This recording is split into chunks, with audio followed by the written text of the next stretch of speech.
Proses pembangunan di Indonesia masih bias berdaratan besar, di mana pulau-pulau kecil dianggap memiliki resistensi yang sama dengan pulau-pulau besar. Pulau-pulau kecil jauh lebih rentan dibandingkan dengan pulau besar jika ditinjau dari aspek tekanan, aksesibilitas, dan pembangunan. Salah satu tekanan dan faktor kerentanan kepulauan adalah dampak perubahan iklim yang berkontribusi terhadap menurunnya tingkat pemenuhan hak dan kebutuhan seperti pangan, air, energi, dan mata pencaharian.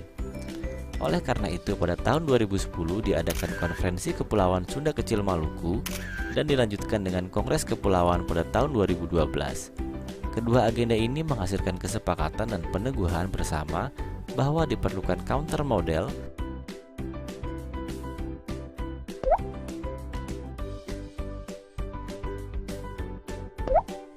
atau desain tandingan sesuai dengan karakteristik khas kepulauan yang berkelanjutan dan memberikan manfaat multi aspek dan signifikan. Salah satunya adalah gagasan dan inisiasi pengembangan Eco Climate Village di kawasan pesisir dan kepulauan. Eco Climate Village merupakan upaya adaptasi berbasis masyarakat dengan pendekatan multidisiplin ilmu untuk keberlanjutan pola hidup masyarakat. Adaptasi yang dimaksud adalah adaptasi terhadap bias pembangunan dan dampak perubahan iklim. Uji coba implementasi Eco Climate Village dilakukan di Dusun Jambianom, Desa Medana, Kecamatan Gangga di Kabupaten Lombok Utara.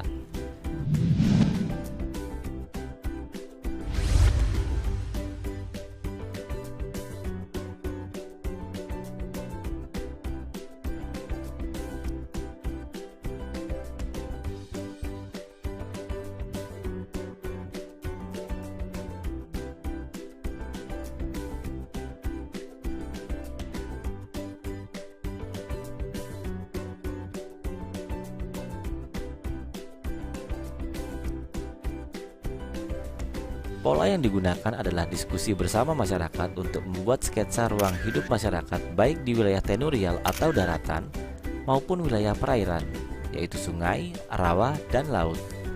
Masyarakat Dusun Jambianom membagi diri untuk membuat sketsa pengelolaan wilayah mereka. Sketsa ini kemudian dilengkapi dan didesain ulang melalui bantuan para insinyur dan arsitek.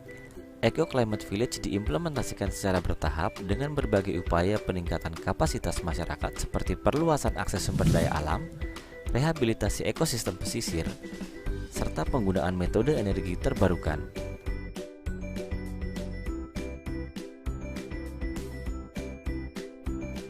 Konsep Eco Climate Village kemudian dilengkapi dan lebih didetailkan untuk skala kawasan di Kepulauan Sunda Kecil Maluku.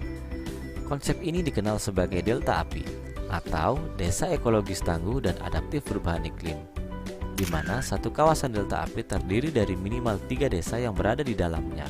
Delta Api memfokuskan pada peningkatan kapasitas pemuda,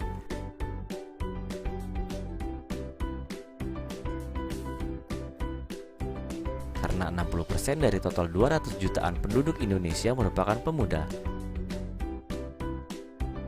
Di kawasan kepulauan, pemuda-pemuda Delta Api ini disiapkan untuk memahami kepulauan sebagai satu kesatuan sosio-ekosistem yang utuh, sehingga dalam pengembangannya, wilayah kepulauan memiliki calon pemimpin dengan idealisme dan wawasan kepulauan yang baik.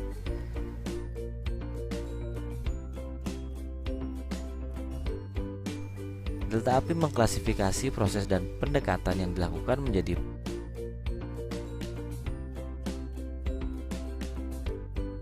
partisipatif, teknokratik, dan politik. Proses dan pendekatan ini kemudian dikemas kembali melalui agenda dan tata programatik, tata kelembagaan,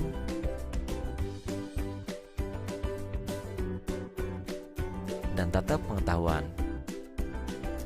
Sebagai counter model, bias pembangunan dan adaptasi perubahan iklim, wujud dari model tanding yang didesain dalam Delta Api dituangkan dalam dimensi pengembangan, fokus area, dan hak layanan publik, di mana dimensi pengembangan Delta Api ditetapkan berdasarkan asas sustainable development, yaitu keseimbangan aspek ekologi, ekonomi, dan sosial budaya yang berkelanjutan.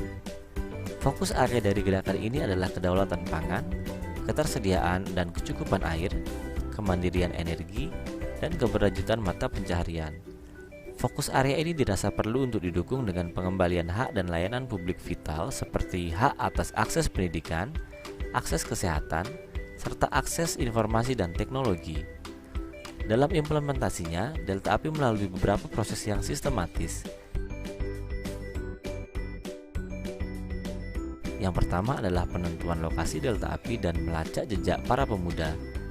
Yang kedua, cari pemuda di desa yang memiliki potensi leadership, multitalenta, dan memiliki perspektif gender. Yang ketiga, melakukan lokality dan praktek lapangan. Keempat, melakukan pembuatan peta sosial, spasial, dan perubahan iklim. 5. Melakukan integrasi dan implementasi master plan melalui kegiatan pemantik. Keenam, melakukan pengawalan dan pengembangan melalui integrasi dan kolaborasi multi pihak. Terakhir, yang ketujuh, melakukan pengelolaan pengetahuan dan aksi bagi kemajuan peradaban sebagai bentuk perluasan medan juang kepulauan untuk para pemuda.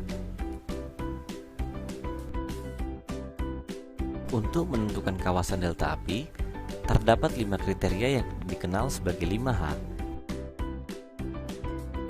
yaitu high risk, yang berarti wilayah tersebut memiliki tingkat kerentanan yang tinggi. High conservation value, berarti wilayah tersebut memiliki value atau nilai konservasi yang tinggi. High impact, yang berarti jika dikembangkan dapat menjadi stimulan bagi masyarakat di dalamnya untuk menjadi lebih baik dan berdampak positif terhadap desa-desa di sekitarnya. High prospect, berarti wilayah tersebut memiliki potensi sumber daya manusia dan sumber daya alam yang dapat dikembangkan. Dan high resilience, berarti wilayah tersebut sebenarnya memiliki kekuatan untuk melakukan adaptasi, namun belum tergali dengan baik. Sampai saat ini, Delta API sudah terimplementasi di 5 kawasan, yaitu kawasan Air Prabu di Bali, kawasan Lombok Utara di Lombok, kawasan Suramandi di Bima, kawasan Pekat di Dompu, kawasan Mamboro di Sumba Tengah, dan kawasan Morotai di Maluku Utara.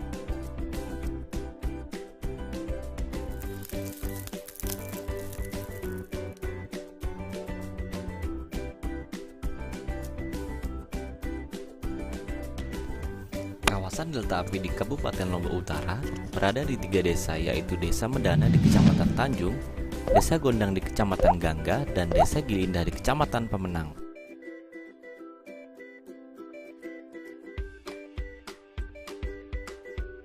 Kategori high risk, 3 desa di kawasan Delta API Kabupaten Lombok Utara memiliki dampak terhadap perubahan iklim yang sangat tinggi. Sedangkan untuk high conservation value, wilayah Delta API merupakan wilayah konservasi dan rehabilitasi terumbu karang serta penyu, terutama di Gili Matra dan Desa Medana. Yang kedua, Desa Gondang memiliki biota endemik laut yang disebut ipun yang muncul pada musim tertentu. High impact, kearifan lokal merupakan salah satu pemersatu masyarakat Lombok Utara. Kearifan lokal yang dibina seperti misalnya awik-awik juga merupakan upaya konservasi yang dilakukan masyarakat. Sedangkan high prospect, dalam RT RW Desa Medana dan Gili Indah merupakan daerah potensial perkembangan ekonomi sektor pariwisata. Sedangkan Gondang merupakan wilayah peruntukan pusat perekonomian perkotaan. Ketiganya juga masuk dalam kawasan pengembangan ekoregion Bali Nusra. Tingkat ketangguhan memiliki 5 faktor kunci, yaitu kebutuhan dasar, akses layanan publik, kesejahteraan, pemerintah dan kapasitas masyarakat, serta keberlanjutan jasa lingkungan. Perhitungan nilai ketangguhan dilakukan menggunakan modul analisa ketangguhan Delta API. Dari perhitungan ini, ketiga desa memiliki ketangguhan tertinggi pada sektor pemerintahan dan kapasitas masyarakat. Informasi dampak perubahan iklim yang terjadi di kawasan Delta API Kabupaten Lombok Utara adalah terjadi kenaikan permukaan air laut selama 20 tahun mulai dari tahun 1994 hingga 2014 sebesar 20 cm.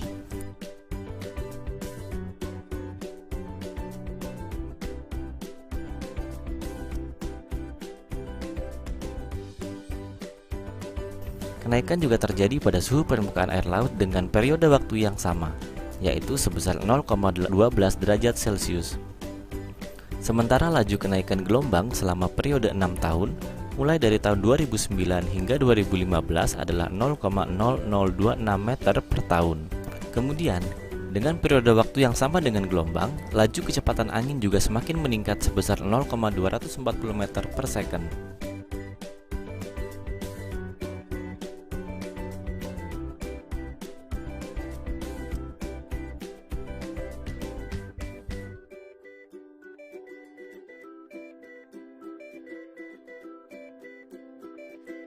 Para pemuda melakukan pemetaan desa dan membuat rumusan master plan yang dipresentasikan di tingkat desa dan kabupaten.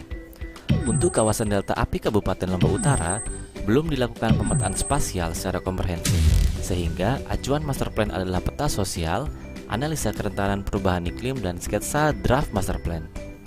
Desain pengembangan secara general untuk ketiga desa Delta Api adalah ekoturism berbasis masyarakat. Desa Gondang dialokasikan sebagai sentra pengolahan dan pemasaran hasil sumber daya alam, sedangkan Desa Medana dialokasikan sebagai pusat studi teknologi rehabilitasi dan konservasi lingkungan.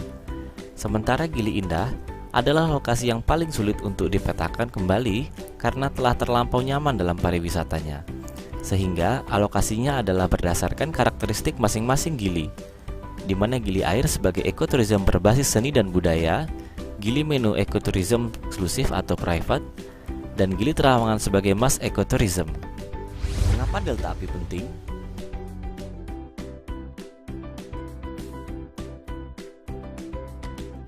Kita tahu bahwa saat ini termaktub dalam Undang-Undang Nomor 6 tentang Desa bahwa setiap desa memiliki kewenangan untuk melakukan perencanaan. Jika perencanaan ini tidak bersifat berkelanjutan dan hanya bersifat temporer, maka agenda pembangunan desa mungkin tidak dapat dinikmati oleh anak cucu kita nanti. Oleh karena itu, perlu pendekatan dan perencanaan komprehensif untuk dapat berkontribusi dalam pembangunan desa secara berkelanjutan. Namun, bagi desa yang berada di kepulauan, pesisir, dan pulau kecil, perencanaan ini juga tidak boleh sepenuhnya mengacu pada perencanaan di desa yang berada di pulau besar.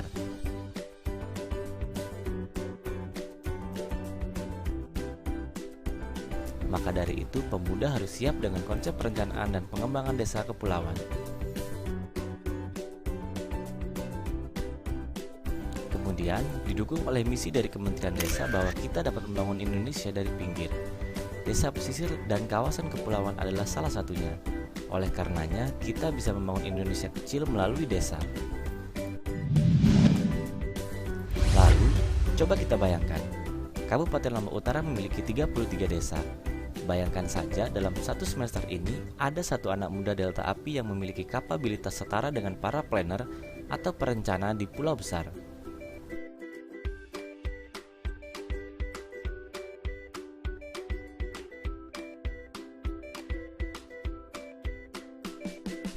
Jika anak muda ini mampu memberikan pengaruh baik pada 9 orang temannya di desa sampai pada akhir tahun, maka dalam satu tahun, Kabupaten Lombok Utara memiliki 330 orang pasukan muda yang siap untuk bergerak bersama dalam agenda pembaharuan.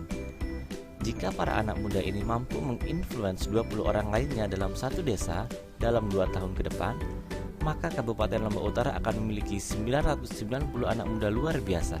Jika jumlah total para muda di Kabupaten Lombok Utara digabungkan dengan pemuda di kawasan Delta Api lainnya, maka disinilah revolusi dari kepulauan untuk Indonesia yang lebih bernusantara bisa terjadi. Plus, dengan mendepankan keunggulan komparatif di setiap desa Delta Api, pengelolaan kawasan berbasis masyarakat utamanya pemuda dengan sistem perencanaan berperspektif kepulauan dalam satuan sosio-ekosistem bisa terwujud. Setiap desa memiliki keunggulan komparatif masing-masing.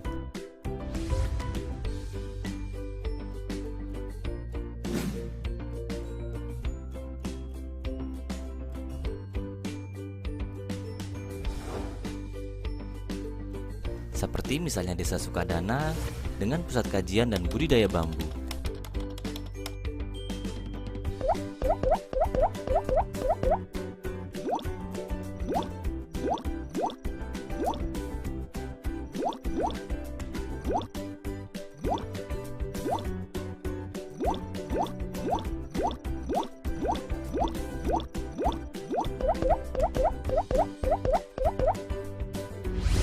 Atau seperti Desa Medana sebagai pusat studi konservasi dan rehabilitasi lingkungan laut.